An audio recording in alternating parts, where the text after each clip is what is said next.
جنتیوں کی جو علامت اللہ نے بیان کی ہے وہ یہ کہ معاہدے کو پورا کرتے ہیں. یہ بہت اہم.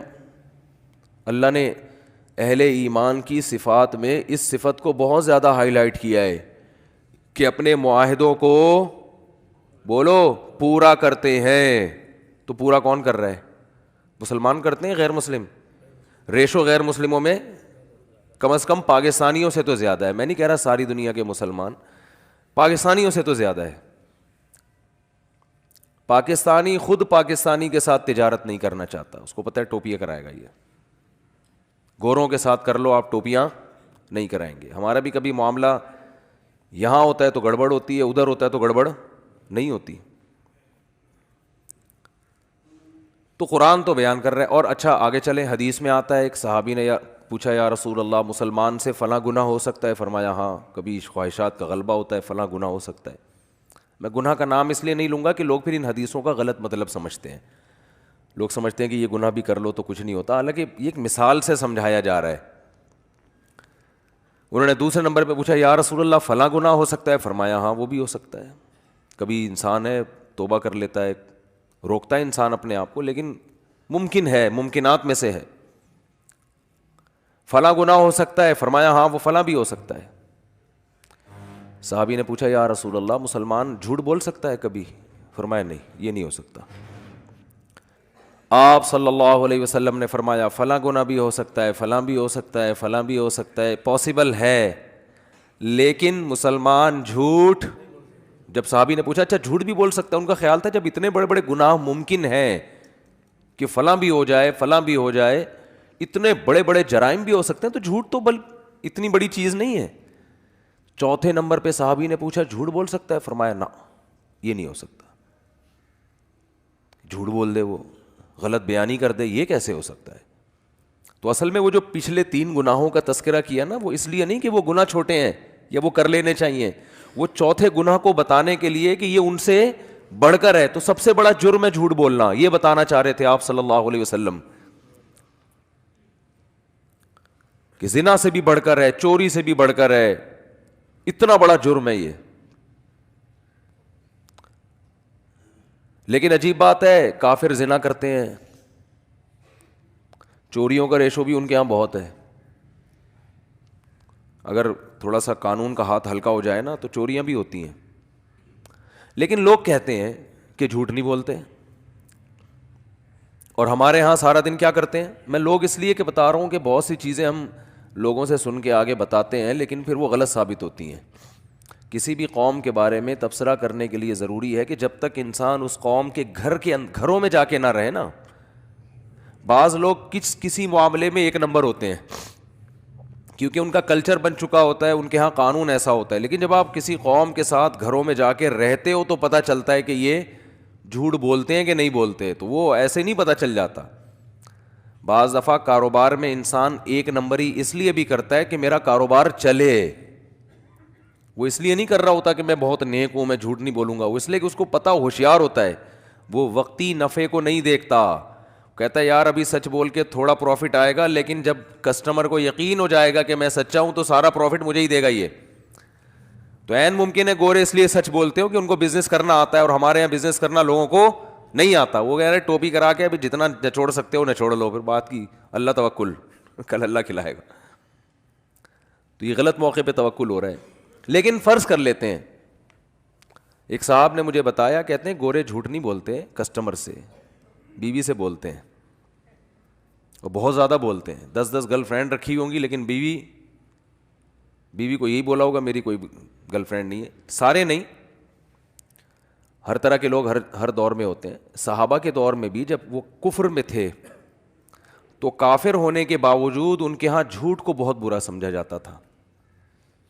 حضرت ابو سفیان رضی اللہ تعالیٰ عنہ نے جب بادشاہ کے سامنے تقریر کی ہے، حالانکہ یہ اس وقت یہ غیر مسلم تھے، حضرت ابو سفیان یہ غیر مسلم تھے. بادشاہ نے ان کو بلایا اور نبی صلی اللہ علیہ وسلم کے بارے میں پوچھنا شروع کیا کہ جس شخص نے تمہاری قوم میں نبوت کا دعویٰ کیا ہے اس کے حالات مجھے بتاؤ. اب آپ بتائیے کہ جو سوال وہ پوچھ رہا ہے، حضرت ابو سفیان تھے اس وقت اسلام کے بہت بڑے دشمن، جنگیں ہو رہی تھیں، تو ایسے موقع پہ درست بات کرنا کس قدر مشکل کام ہے بادشاہ کے سامنے. تو حضرت ابو سفیان جب اسلام لائے نا تو خود اپنا بیان دیا، انہوں نے حدیث سنائی کہ بادشاہ نے جو مجھ سے سوالات پوچھے تھے کہ کیا محمد صلی اللہ علیہ وسلم نے 40 سال کے دوران کبھی تم نے ان کا کوئی جھوٹ پکڑا؟ ابو سفیان نے کہا کہ ہم نے کبھی جھوٹ بولتے ہوئے ہم نے نہیں دیکھا. تو اس ہرقل نے کہا کہ ایک آدمی نے زندگی میں کبھی جھوٹ نہ بولا ہو اور ایک دم بولنے پر آیا تو اتنا بڑا جھوٹ کہ میں خدا کا نبی ہوں، یہ کیسے ہو سکتا ہے؟ دیکھو جو جھوٹ بولتا ہے نا وہ ایک دم سے نہیں بولتا. اس کی مثال ہے جو ڈاکو ہوتے ہیں، ایک ڈاکو نے کروڑوں روپے بینک سے لوٹے، 10 آدمی اس کے ساتھ اور 10 بندوں کو مار دیا اور یہ کیا اور وہ کیا، لوٹ کے چلا گیا. پکڑا گیا تو کہہ رہا ہے میں نے تو آج تک کسی مسجد سے چپل بھی نہیں چرائی، یہ پہلی دفعہ ہوا ہے. تو مان لو گے؟ بولو گے یار پہلی دفعہ میں اتنی بڑی کارروائی نہیں ہوتی، فرسٹ ٹائم تو یہ ہوتا ہے کہ آپ مسجد سے چپل چراتے ہو، پھر لوگوں کی گھنٹیاں بجا بجا کے بھاگتے ہو، پھر یہ ہوتا ہے، پھر یہ ہوتا ہے، ہوتے ہوتے ایک وقت آتا ہے کہ آپ بہت بڑے ڈاکو بن جاتے ہو. تو ابو سفیان رضی اللہ عنہ بادشاہ کے سامنے کیا کہہ رہے ہیں؟ سچ. بادشاہ نے پوچھا کہ انہوں نے ان سے جب تمہاری جنگیں ہوئی ہیں تو کبھی ایگریمنٹ کی خلاف ورزی کی ہے؟ انہوں نے معاہدہ توڑا ہے، جنگ کا معاہدہ؟ ابو سفیان کہتے ہیں میں نے کہا نہیں، کبھی بھی معاہدہ نہیں توڑا. ہاں ابھی ہمارے اور ان کے درمیان ایک معاہدہ چل رہا ہے، اس کا مجھے نہیں پتا. یعنی ان کو ایک تھوڑا سا موقع مل گیا کہ ابھی آزمائش باقی ہے.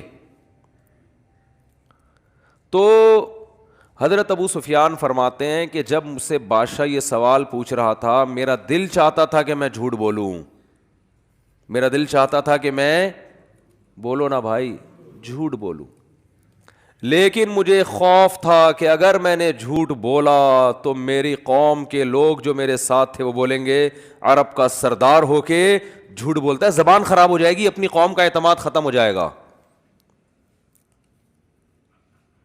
گویا کہ میں اکیلا ہوتا تو شاید جھوٹ بول دیتا، بظاہر یہ مطلب نکلتا ہے، لیکن مجھے قوم کو جواب دینا ہوگا کہ قوم کہیں گے یار ہم نے آپ کو سردار بنایا ہوا ہے اور آپ ادھر آ کے کیا کر رہے ہو؟ جھوٹ بول رہے ہو.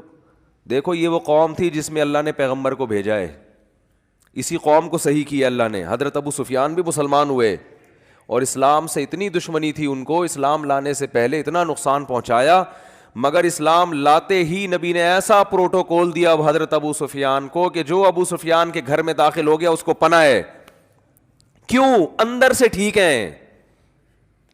کیا کہہ رہے ہیں یار بہت مشکل ہو گیا آج کل باتوں کو سمجھانا. اندر سے کیا ہے؟ ٹھیک ہے، ان کو پتہ ہے، سچ کو صحیح سمجھتے ہیں، منافقت نہیں ہے. اگر دشمن ہیں اسلام کے تو کھل کے دشمن، دوست ہیں تو کھل کے دوست ہیں، 2 نمبری نہیں ہے. اللہ نے حضرت موسیٰ کو بنی اسرائیل میں بھیجا کیونکہ حضرت موسیٰ آخری نبی نہیں تھے. بنی اسرائیل پہ کتنی محنت کی، مگر کیا ہے ان کا رویہ؟ 2 نمبری والا.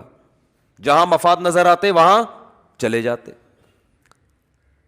جس قوم کی زبان ایک نہ ہو، جس قوم کے معاہدے ایک نہ ہو، معاہدے توڑتی ہو، اس قوم میں اللہ آخری نبی کو نہیں بھیج سکتے تھے کہ بھئی اس قوم کو تو میں نے قائد بنانا ہے. 2 نمبر قوم جو جھوٹ بولتی ہو، جو بات بات پہ پینترا بدلتی ہو، اس کو تھوڑی قیادت ملے گی.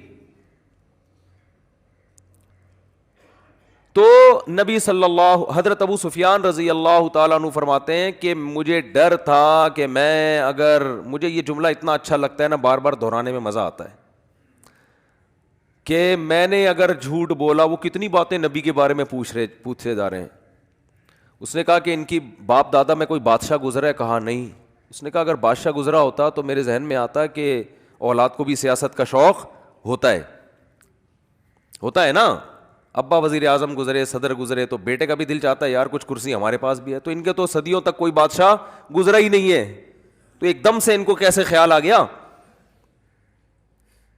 کہا اچھا جو جنگیں ہوتی ہیں ان میں فتح کس کو ہوتی ہے؟